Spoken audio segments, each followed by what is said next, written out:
Bienvenidos a su canal de la Iglesia Bíblica Bautista, Razón para Vivir, con el pastor Jared Suárez.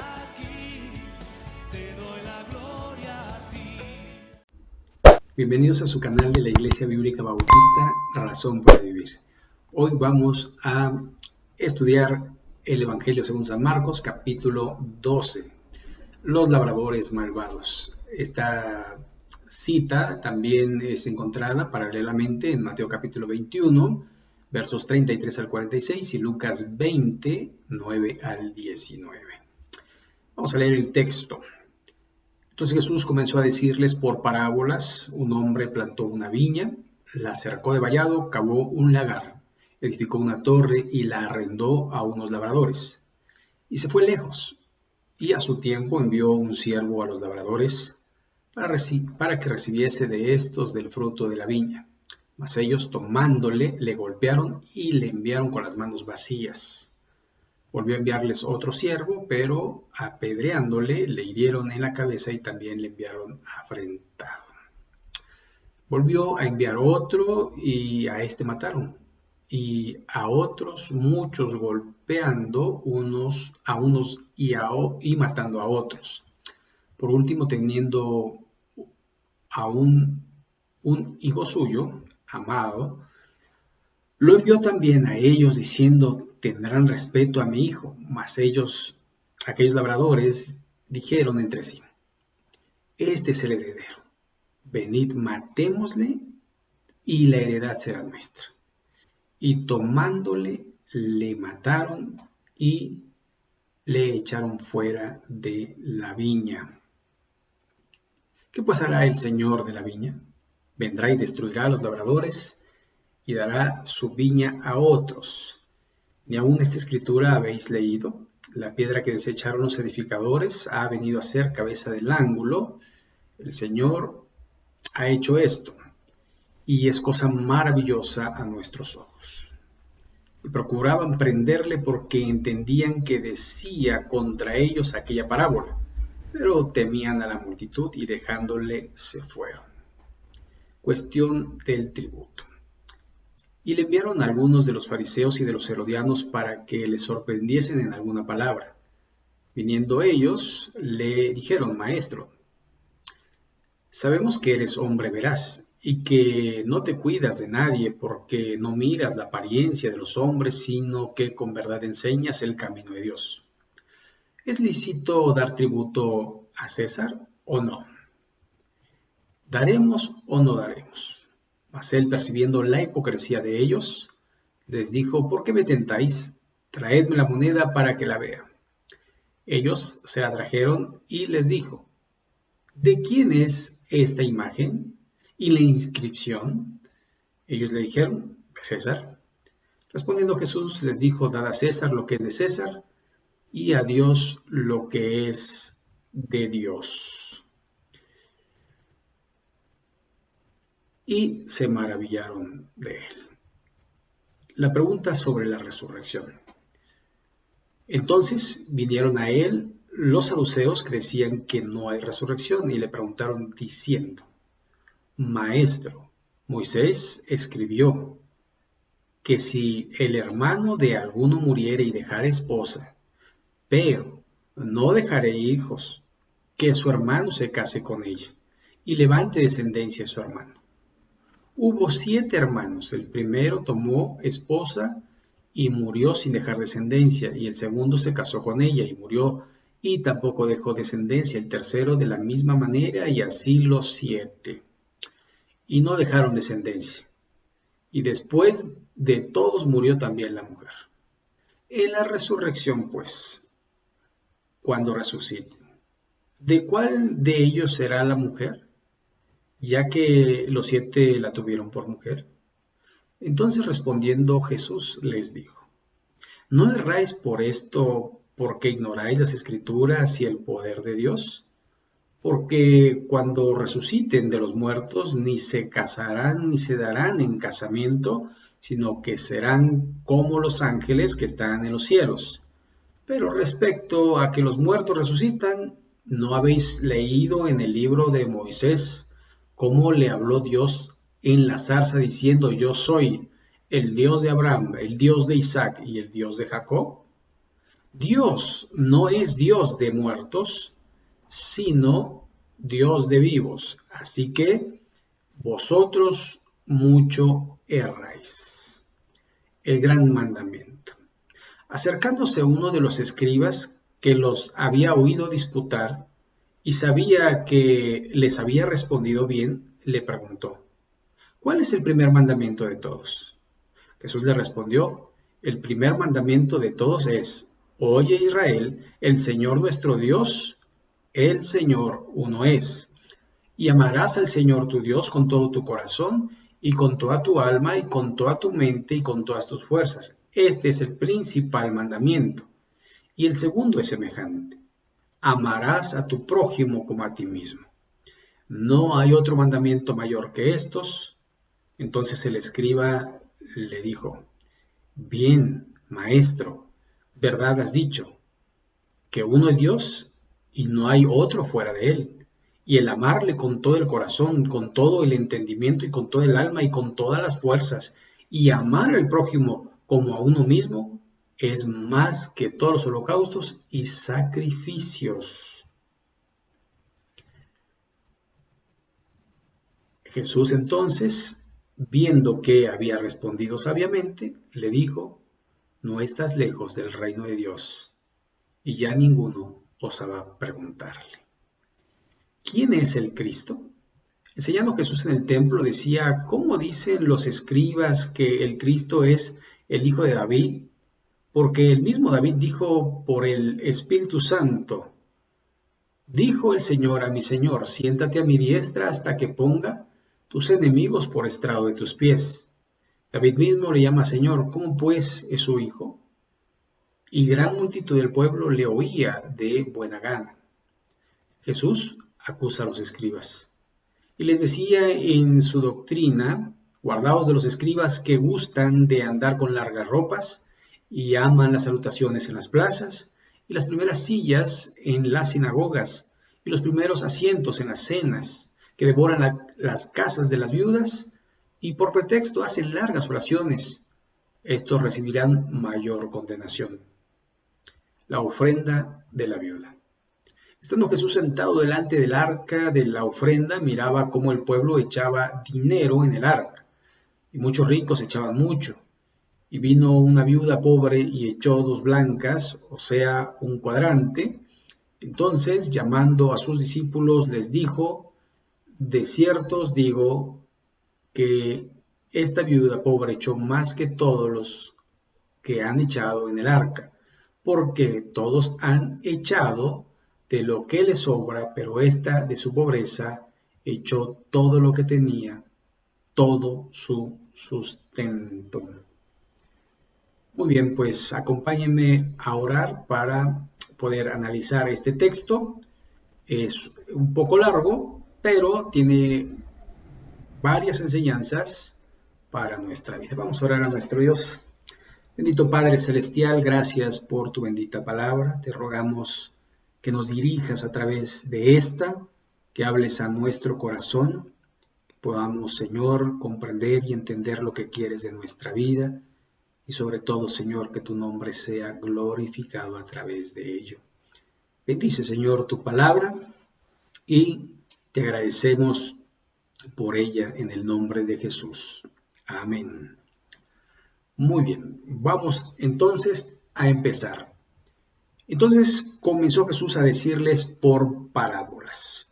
Sabemos que la parábola es un uso literario donde de alguna manera se usaban cosas conocidas para dar enseñanzas desconocidas y de alguna forma se necesitaba un contexto para poder interpretarlas. Pero el mismo Señor se las daba no a todos, pero sí a sus discípulos. Y en parábolas dice: un hombre plantó una viña y la cercó de vallado. Cosas conocidas: una viña y el vallado. Cavó un lagar, un lugar donde guardar.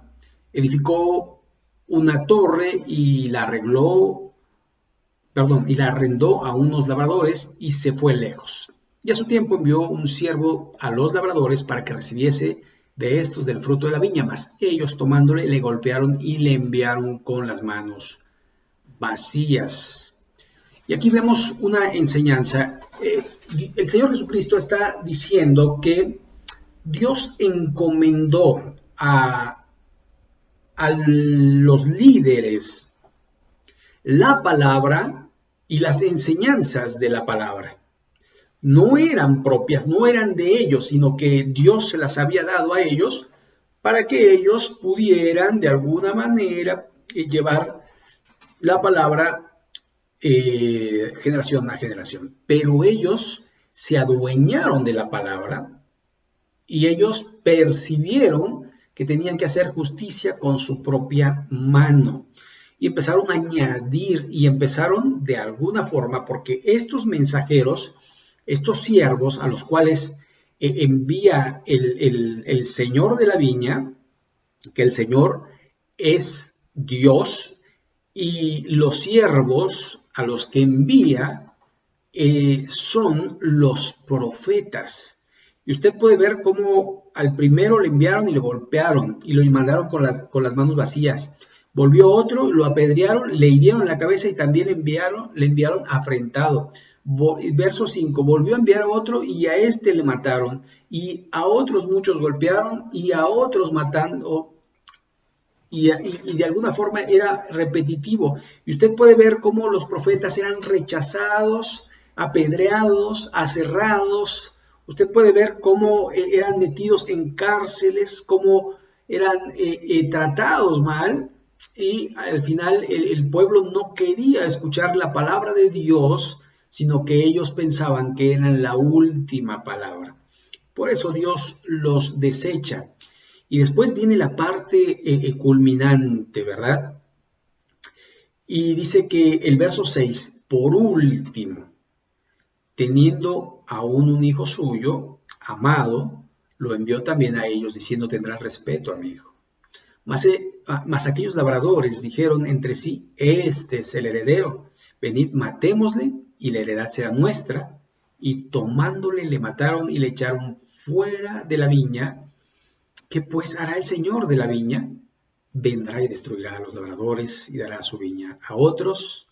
Ni aún esta escritura habéis leído, la piedra que desecharon los edificadores ha venido a ser cabeza del ángulo. El Señor ha hecho esto, y es cosa maravillosa a vuestros ojos. Y cómo el Señor va a decir, saben, yo soy el Hijo de Dios, y ustedes me van a matar. Se los estaba prediciendo. Ellos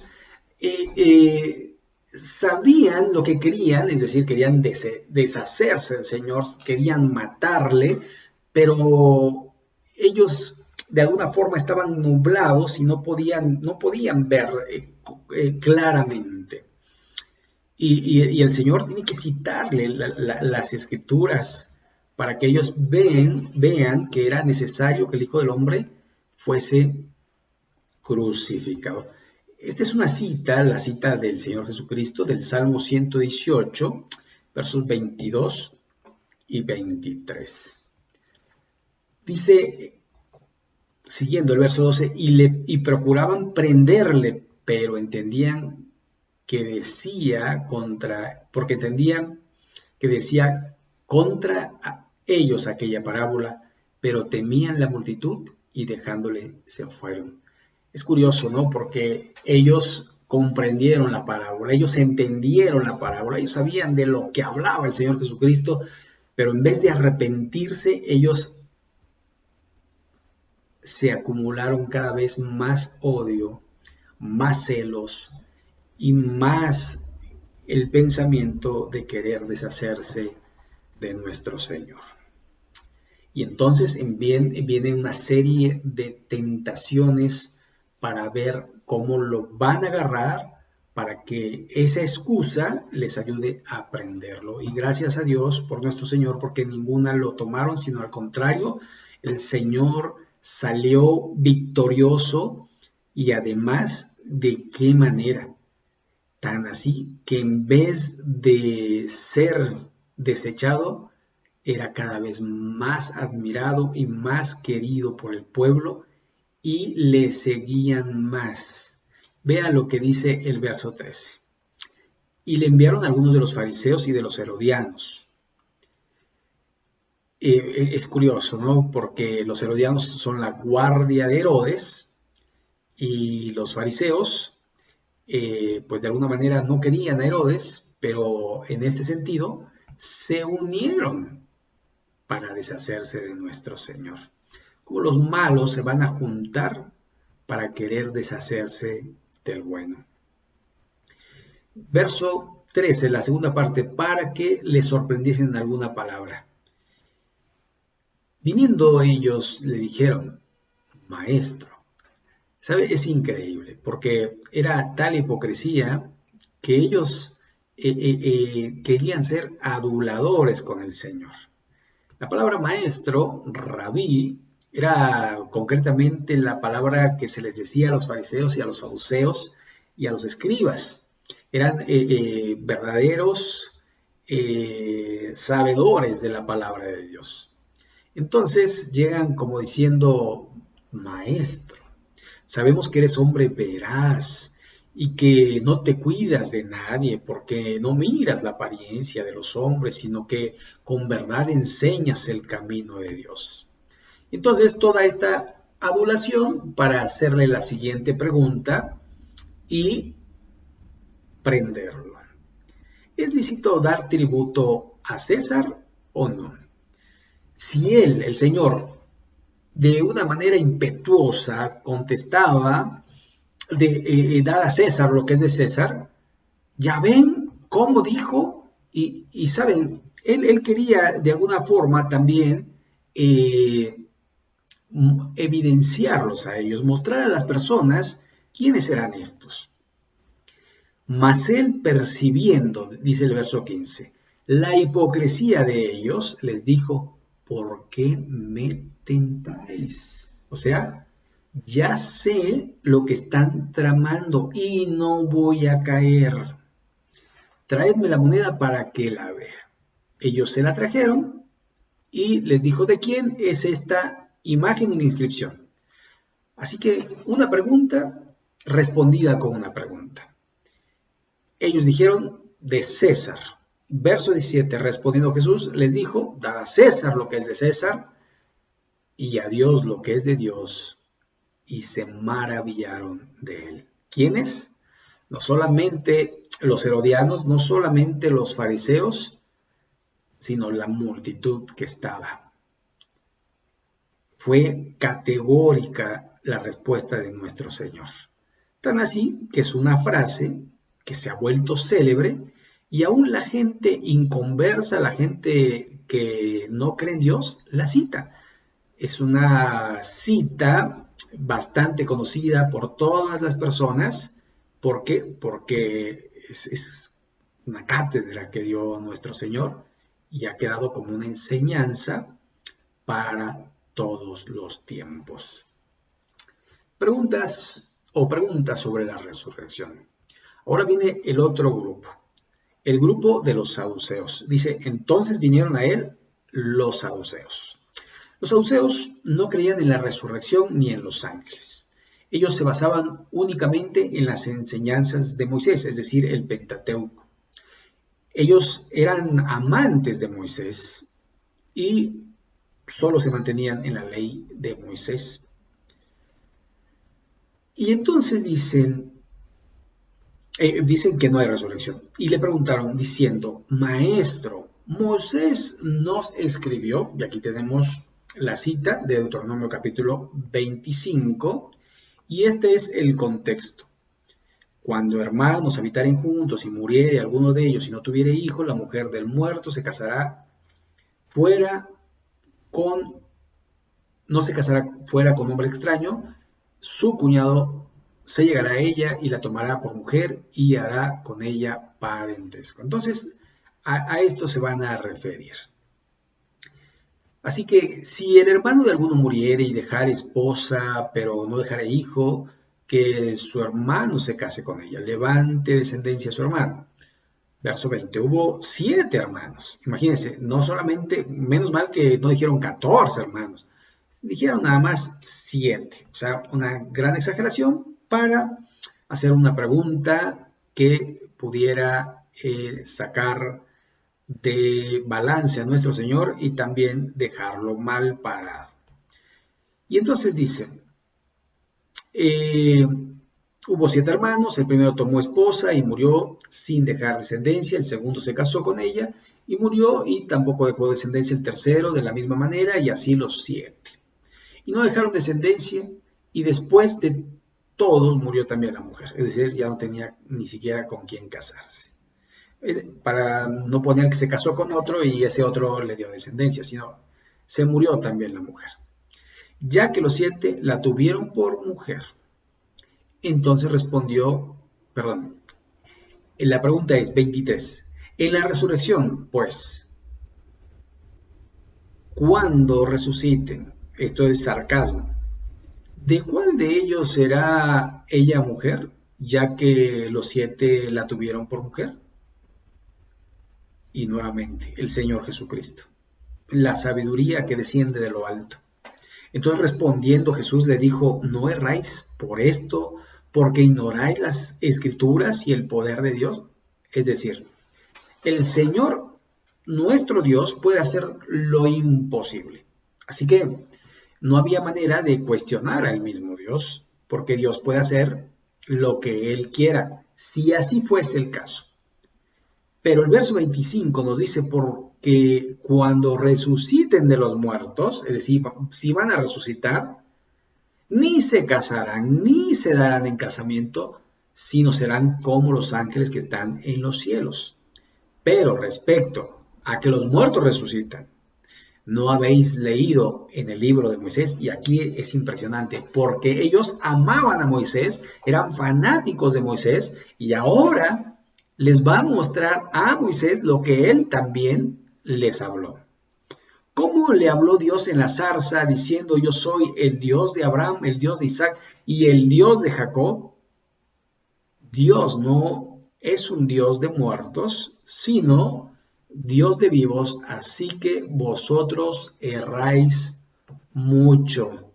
Ya me imagino la cara que han de haber puesto los saduceos al no poder responderle nada al Señor y yéndose, ¿verdad? Así como que no quiere la cosa, viéndolo, pero hacia atrás, ¿verdad? Y que la multitud los fuera tapando. Qué impresionante nuestro Señor. El gran mandamiento. Acercándose uno de los escribas, entonces tenemos los fariseos, los herodianos, los saduceos y ahora uno solo de los escribas, que había oído disputar. Es decir, él estaba nada más observando, viendo, y sabía que les había respondido bien, le preguntó, ¿cuál es el primer mandamiento de todos? Jesús le respondió, el primer mandamiento de todos es, oye Israel, el Señor nuestro Dios, el Señor uno es, y amarás al Señor tu Dios con todo tu corazón, con toda tu alma, y con toda tu mente, y con todas tus fuerzas. Esto citando Deuteronomio capítulo 6, verso 4 y 5. Este es el principal mandamiento. Y el segundo es semejante. Amarás a tu prójimo como a ti mismo. No hay otro mandamiento mayor que estos. Entonces el escriba le dijo, bien. ¿Sabe? Yo me imagino la cara de satisfacción del escriba al oír al Señor Jesucristo dándole estos 2 mandamientos, o mejor dicho, un resumen de toda la ley. Han de haber dicho, wow, este sí sabe, qué barbaridad. Y entonces vea, por eso también la respuesta de nuestro Señor. Seguimos verso 32, bien maestro, ¿verdad has dicho? Que uno es Dios y no hay otro fuera de Él, y el amarle con todo el corazón, con todo el entendimiento, con todo el alma y con todas las fuerzas, y amar al prójimo como a uno mismo, es más que todos los holocaustos y sacrificios. Jesús, entonces, viéndole que había respondido sabiamente, le dijo, no estás lejos del reino de Dios. Y ya ninguno osaba preguntarle. Pero aquí no era por la sabiduría que tenía, sino le estaba diciendo, mira, aquí está el reino de Dios. Jesús estaba cerca de él y le está diciendo, yo soy el que te puede llevar a Dios. Yo soy el que te puede llevar al reino de Dios. Y eso es lo impresionante. No lo sé. Cuando lleguemos a la presencia de nuestro Dios, ojalá podamos ver a este escriba, ¿verdad? Salvado por nuestro Señor y Salvador Jesucristo. Seguimos. ¿De quién es hijo el Cristo? Ahora es el Señor Jesucristo. Está enseñando Jesús en el templo. Decía, ¿cómo dicen los escribas que el Cristo es hijo de David? Porque el mismo David dijo por el Espíritu Santo. Dijo el Señor a mi Señor, siéntate a mi diestra hasta que ponga a tus enemigos por estrado de tus pies. David mismo le llama Señor. ¿Cómo pues es su hijo? Y grande multitud del pueblo le oía de buena gana. Bueno, es como decirlo de esta forma. El descendiente de David sería no solamente el que se sentaría en el trono de David como un heredero del trono, sino que él se sentaría en el trono de Dios. Y esto es lo maravilloso, porque cuando le van a crucificar, esto lo vamos a ver más adelante, pero me adelanto un poquitín,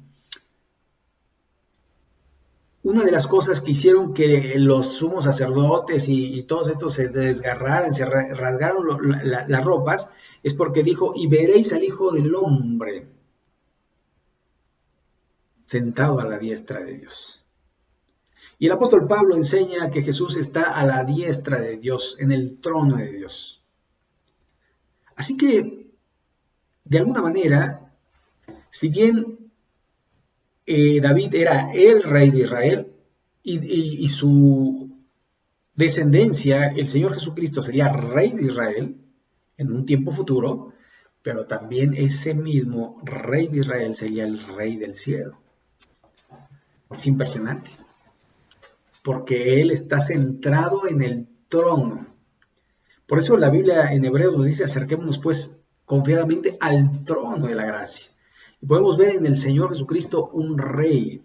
Por eso hay himnos que dicen, Jesús es mi rey soberano.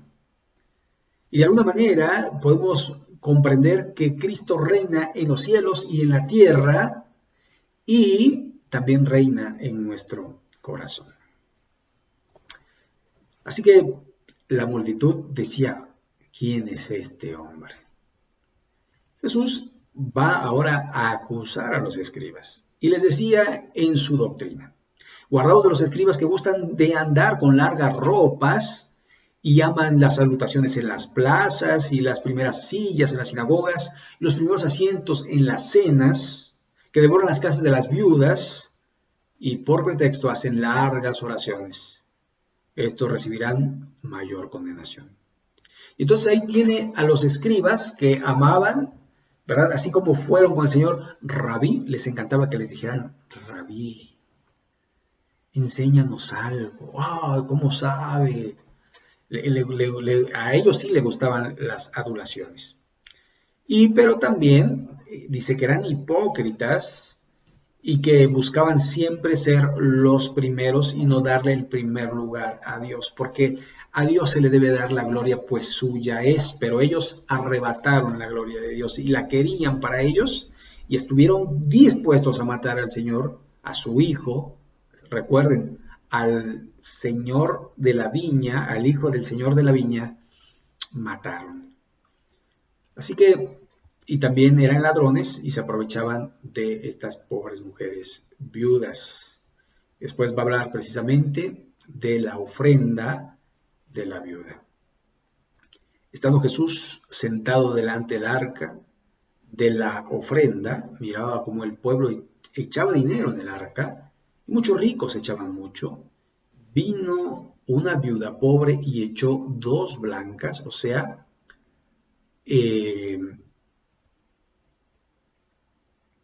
un cuadrante. Entonces, llamando a sus discípulos, les dijo: de cierto os digo que esta viuda pobre echó más que todos los que han echado en el arca, porque todos han echado de lo que les sobra, pero esta de su pobreza echó todo lo que tenía, todo su sustento.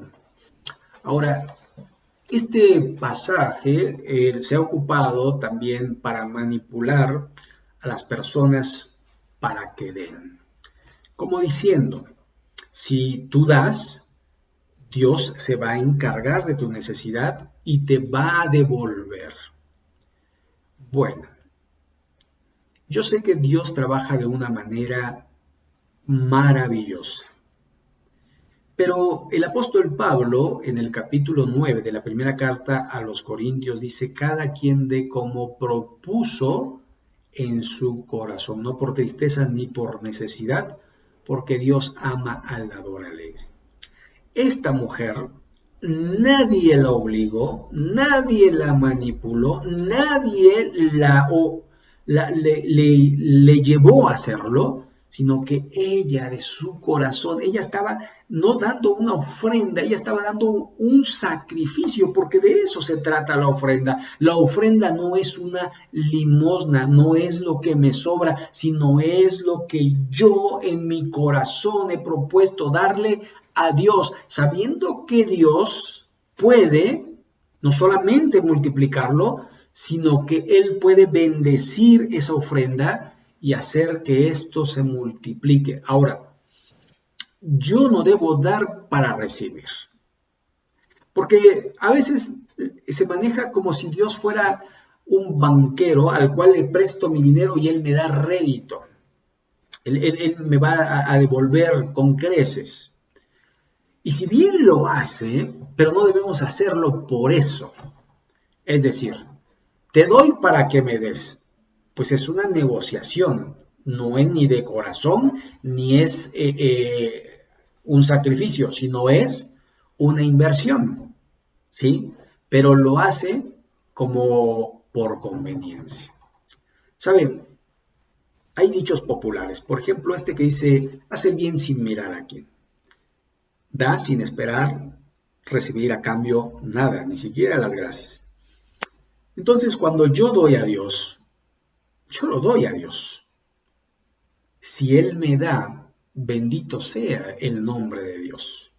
Si Él no me da como yo podría estar esperando que me diera, bendito sea el nombre de Dios. Porque Él es fiel, porque Él no nos dejará, Él nos sustentará, porque Él lo ha determinado y lo ha dicho en su palabra. Por eso, cuando muchos utilizan este pasaje como para diciendo: ya ven cómo le tienen que hacer, no solamente tienen que dar lo que les sobra, sino tienen que dar todo. Bueno, es según el peso que hay en tu corazón, es lo que tú propongas en tu corazón, darlo a Dios, darlo para que la obra siga, darlo para que personas sigan predicando el evangelio, sigan predicando la palabra de Dios, sigan manteniéndose la sana doctrina, la cual es carente en estos tiempos. La gente está usando, por ejemplo, este tiempo de pandemia para manipular a las masas. Algunos diciendo que esta es la gran tribulación, que ya el Señor está a la puerta. Bueno, yo sé que el Señor está a la puerta, yo sé que el Señor viene pronto, pero no puedo decir que es la gran tribulación, y le voy a decir por qué. Porque antes de la gran tribulación la iglesia es llevada al cielo. Así que tenemos que entender lo que dice la palabra de Dios. Y la iglesia es lo que mantiene, de alguna forma, que el Señor no venga. Porque cuando venga la iglesia, se va. Así que lo que podemos ver de esta viuda pobre era su corazón para con Dios. Era un corazón abnegado, un corazón sacrificado, un corazón que de alguna manera muestra que confiaba plenamente en Dios. Seguramente era una mujer que estaba allí en el templo orando, porque era una viuda. En en el miércoles de oración hablábamos acerca de las verdaderas viudas, mayores de 60 años, que no tuvieran hijo varón, que no tuviera familia, que la mantuviera, una viuda dejada prácticamente, y esta seguramente era una viuda sola, una viuda mayor de edad, y también una viuda que oraba a Dios, una viuda que dependía de Dios, una viuda que verdaderamente servía a Dios, y por eso su ofrenda fue más valiosa para Dios. ¿Por qué? Porque ella dio no por necesidad, no dio con tristeza, sino que ella de todo corazón lo dio para el Señor. Y eso es lo que quiere nuestro Dios. Y esto tiene que ver con nuestra relación con Dios. Tiene que ver con nuestra fe con Dios. Cada uno da según su medida de fe, cada uno da según el acuerdo o la medida de fe que tenga con Dios. Y es por eso que el apóstol Pablo dice, Dios pone como tanto el querer como el hacer de su buena voluntad. Por lo tanto, el ofrendar tiene que ser algo en relación a usted y Dios. No es lo que le pide el pastor o el ministro o el siervo o el obispo o etcétera, etcétera. Es lo que usted y Dios hayan acordado. Si usted quiere darle a Dios, es porque usted acordó con Dios y también Dios acordó con usted. ¿Por qué? Porque en su relación Dios le bendice y usted puede verlo a través de su trabajo, a través de su familia, a través de su casa, a través de su propia salud, a través de muchas cosas. Dios le está bendiciendo, por lo tanto, allí está la ofrenda que tiene que ver con una relación personal con Dios, y Dios pone tanto el querer como el hacer de su buena voluntad. Así que si Dios le pone en su corazón, no se lo niegue, porque Dios no es deudor de nadie. Si Dios no le pone en su corazón, pues tampoco se force, ¿verdad? A veces la gente, porque me miran, ¿verdad? Entonces doy, aunque sea una limosna. Mejor no lo haga. Mejor diga, no creo en eso. Mi relación con Dios no tiene nada que ver con eso. Y yo hago lo que quiera con mi dinero, y si quiero doy, y si no quiero no doy. Pero eso es más honesto a que usted dé para que lo miren o para que no se avergüence. Delo como un sacrificio para la gloria y la honra de Dios. Y Dios, otra vez se lo digo, Dios no es deudor de nadie. Verso 43, entonces llamando a sus discípulos les dijo, vengan y vean esta enseñanza. De cierto os digo que esta viuda pobre echó más que todos los que han echado en el arca, porque todos han echado de lo que les sobra, más esta de su pobreza echó todo lo que tenía, todo su sustento. Era la moneda más pequeña que había, digamos, en el manejo en ese momento.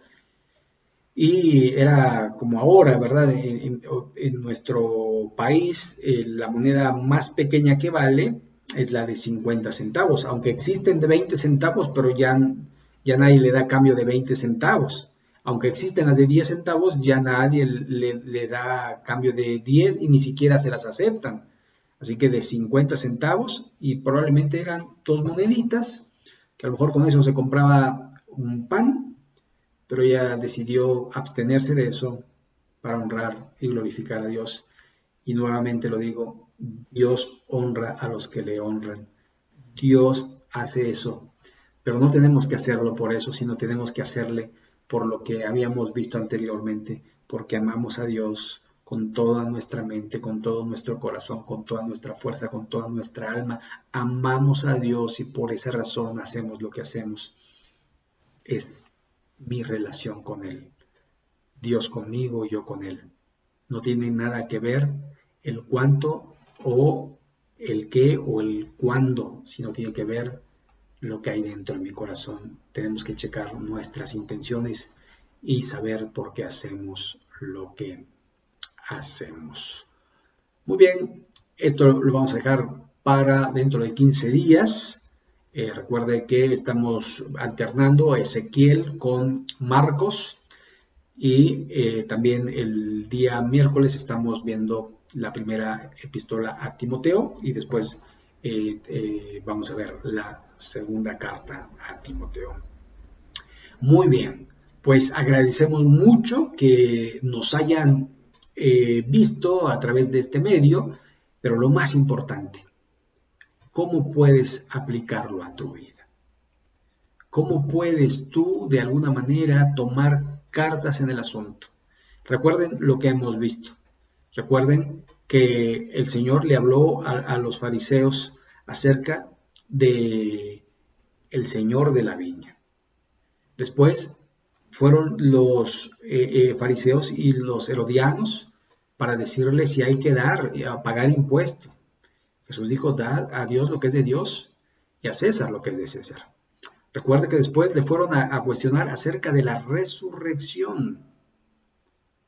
El Señor dijo que en la resurrección no hay casamientos. Seremos como ángeles. Y también se le preguntó o se le cuestionó respecto al primero y más grande mandamiento, amar a Dios, y el segundo es semejante, amar al prójimo. Y la ofrenda de la viuda. Ahora, si usted puede aplicarlo, ¿cómo puede honrar al Señor de la viña? ¿Cómo puede usted honrar a Dios pagando sus impuestos? ¿Y cómo puede también usted creyendo en la resurrección y la vida, que es Cristo Jesús? Y después ame al Señor con todo su corazón, para que entonces pueda hacer lo que esta viuda hizo.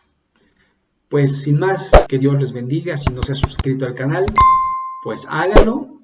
Y nosotros deseamos bendición para su vida, para su familia, protección. Y si usted quiere también ahí escribirnos algún comentario, leemos los comentarios. Y también si quiere poner su motivo de oración, estaremos orando por usted. Pues que Dios le bendiga y si Dios lo permite, hasta la próxima.